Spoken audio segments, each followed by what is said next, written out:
is CBS News Miami. Good afternoon, and thank you for joining us. I'm Najahe Sherman, and welcome to CBS News Miami's 4 p.m. Quickcast. Off the top, we begin with breaking news. Firefighters stepping up the battle. They are trying to contain this burning brush fire in Southwest Miami-Dade. At this hour, it's more than 26,000 acres scorched, and the fire is only 30% contained. Crews have been fighting this fire from the air and the ground. Reinforcements have arrived from other parts of the state. Right now, all NASCAR activities at Homestead Miami Speedway are still on schedule. Stay with us for the very latest. Card Sound Road remains closed, and this is a look at US 1's 18-mile stretch. It is near mile marker 126. Traffic is building up on the southbound lanes, but it has been open all day. The traffic has been an issue since these fires broke out. We are hearing stories from people trying to get to the Keys and get back home. CBS News Miami's Morgan Reiner reports from Florida City. Tyrone is hoping this brush fire in Southwest Miami-Dade clears by the time he has to return to work in the Keys on Sunday. Oh man, it was a lot of traffic and it was just ridiculous. He said the road closure has prevented him from going to work on Thursday. Because I couldn't make it to work to provide for the family, so I had to turn around and get into all the traffic. You can hear how loud the wind was during our interview Friday morning. That's another battle first responders are dealing with as they try to put out this fire. The wind is always a factor in a wildland fire. It changes, and we have to keep abreast of what's happening. A fire weather watch is in effect through Friday evening. The National Weather Service posted this on social media, reminding everyone not to start any outdoor fires, not to park vehicles on dry grass, and to safely discard any cigarettes. If you smell smoke, it's best to stay indoors. Keep your windows and your doors closed. Keep your AC in recirculating. And this is especially important for those with respiratory conditions. Chopper 4 captured the flames Friday morning. You can see the line of flames and smoke. Card Sound Road remains closed for the 4th day in a row. It's one of the 2 roads heading into the Keys. Miami-Dade County Emergency Management said the other road, US 1, could close at any point on Friday and to check for updates before you head out the door. And that was CBS News Miami's Morgan Reiner reporting.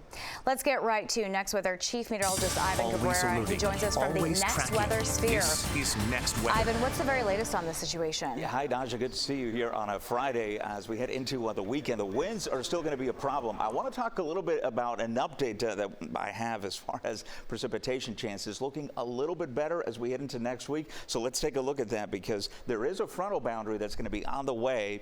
It is not, I don't think, going to have a significant impact on the fires or our drought, but it's something. Now, over the next few days, we're still looking at 0% rain chances. So the weekend rain chances haven't changed. Those are just gone. There's nothing there. It's going to be so dry this weekend. But then as we head into Tuesday, there's going to be a frontal boundary that kind of hangs out with us for a couple of days at least.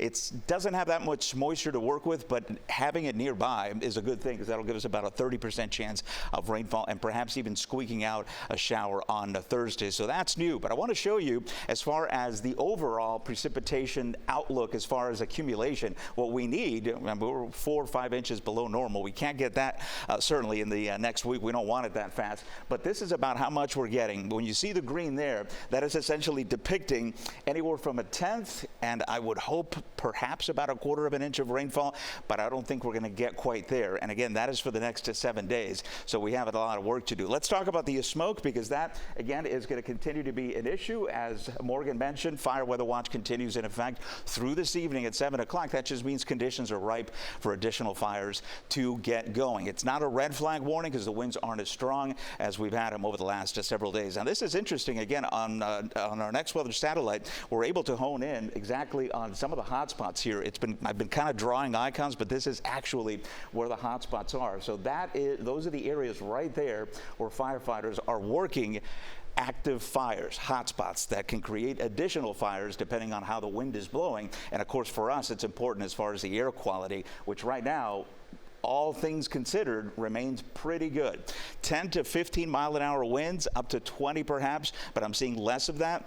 The winds today have been blowing from north to south, so that is a good thing. But I think over the next couple of hours, in fact, we don't have to wait long, we're going to get a bit of a sea breeze that's going to push any smoke right over US 1. And so that may be an issue for commuters going north and south. And then tonight, the winds kind of relax, and the winds pick up as we head from tomorrow back out of the north. So everything kind of gets blown out towards the upper Keys and into the immediate fire area, which, interestingly enough, at the moment is reporting, this is the air quality index, moderate air quality. This is mostly going to impact us as we head essentially through the overnight hours. If you smell smoke, that's when the smoke tends to kind of, come down to the surface a little bit, depending on how much we have. And so that's when the air quality kind of goes downhill. So just keep in mind, if you're near the fire or if you smell smoke, the good thing to do is always, avoid being outside for an extended period of time. Close your windows and keep that air on recirculation. Let's leave you here with the next weather 7-day forecast. There really isn't that much to talk about. The weekend is looking fantastic. Upper 70s, dry conditions, a bit of a breeze, but the winds aren't going to be as strong, so that's going to help firefighting efforts. And then, as I showed you earlier, our next best rain chance isn't a lot, but it's from Tuesday through Thursday with 20 to 30% coverage. Warmer temperatures by then in the 80s. Ivan, thank you. We have more breaking news now from Northwest Miami-Dade. One man was killed in a shooting near Northwest 27th Avenue and Northwest 46th Street. Police arrived to find the man on the ground. No word on any suspects. We're going to have more on this coming up at 5. New details this afternoon. A motorcyclist was rushed to the hospital after getting hit by a car in Miami Gardens. Chopper 4 over the scene. This is near Northwest 37th Avenue and Northwest 191st Street just before 7 this morning. Miami-Dade Fire Rescue says the victim was a trauma alert. An update now on the double murder-suicide out of Pompano Beach. 3 people were found shot to death inside a home. This was in a 55-plus community in Pompano Beach. Deputies say 80-year-old James Sheridan killed his wife and adult son before taking his own life. Deputies found the bodies after visiting the home for a welfare check Wednesday night. Investigators are still trying to figure out what the motive was. Our Joan Murray will have new insight, what she's learning tonight on CBS News Miami at 5. Now to a horrible food market beatdown caught on camera. Police need your help finding the man who punched a 67-year-old. That violent attack happened last weekend on Miami Gardens Drive and Northwest 27th Avenue. Here's another look at that shocking moment. If you have any information, call Miami Gardens Police. Now to the first 100 days of the Trump presidency. President Donald Trump says U.S. Air Force will soon have the most advanced fighter jets in the world. He was awarded a contract to begin production of the F-47, and he awarded it to Boeing. CBS News Miami's Erica Brown has more details from the White House. President Donald Trump announced a new $20 billion contract with Boeing to build the Air Force's next-generation fighter jets. The F-47 will be the most advanced, most capable, most lethal aircraft ever built. The F-47 will replace the Air Force's F-22 Raptor and is designed to fight alongside drones. An experimental version of the plane has secretly been flying for almost 5 years, and we're confident that it massively overpowers the capabilities of any other nation. This comes as the president and Defense Secretary Pete Hegseth denied reports that Elon Musk would be briefed on plans for a potential war with China. Musk was at the Pentagon Friday. To talk about DOGE, to talk about efficiencies, to talk about innovations. It was a great informal conversation. The rest of that reporting was fake. President Trump also told reporters he has the authority to invoke the Alien Enemies Act to deport migrants without due process, despite a federal judge's order temporarily halting the flights. You can't stop that with a judge sitting behind a bench that has no idea what goes on, who happens to be a radical left lunatic. The administration was back in court Friday, and Judge James Boasberg chastised the Department of Justice, pushing for answers about how those who could be wrongfully detained as a result of the deportations could challenge the actions. Erica Brown, CBS News, the White House. When we come back, one of the world's largest airports shut down today, backing up international flights. We have an update. Welcome back to CBS News Miami's 4 p.m. Quickcast. Right now, travel chaos for hundreds of thousands of passengers today. A fire shut down London's Heathrow Airport. It forced the cancellation of hundreds of flights to and from the U.S. As CBS News Miami's Ian Lee reports, flights are finally starting to take off. The trouble started Thursday night. That's a biggie. When a fire engulfed an electrical substation, knocking out power to London's Heathrow Airport and stranding thousands of travelers like New Yorker Robin Autry.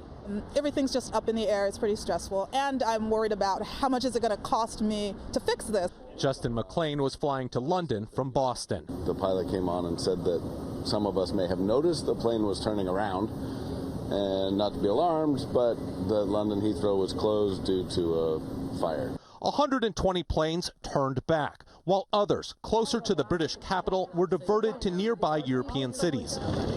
These college friends who spent their spring break in London are charting a new path back home.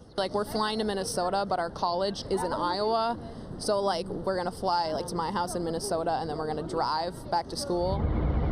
Police aren't sure what caused the fire, but say there's no sign of foul play. Aviation experts say it could take several days to get Europe's busiest airport running smoothly again. If you think about the number of flights that come into London every day from Hong Kong, from Dubai, from LA, from New York, it's massive. Ian Lee, CBS News, London. What a truly uplifting and inspiring celebration we had in Miami Gardens. It was a night to remember, all part of the incredible work by the nonprofit organization Big Dreams for Her during their fabulous Glitz Week. In honor of Women's History Month, I was humbled to receive the She is the Moment Award. It was for my contributions to media and outreach in our community. The powerful mission of Big Dreams for Her is to uplift and empower the next generation of female leaders. Through mentorship programs, they are shaping the future and providing tools our youth need to thrive. To the entire team at Big Dreams for Her, thank you for the honor. I am excited to be part of your mission. And that does it for CBS News Miami Quickcast. I'm Najahe Sherman. Stay tuned for more news right here on CBS News Miami, and have a great weekend.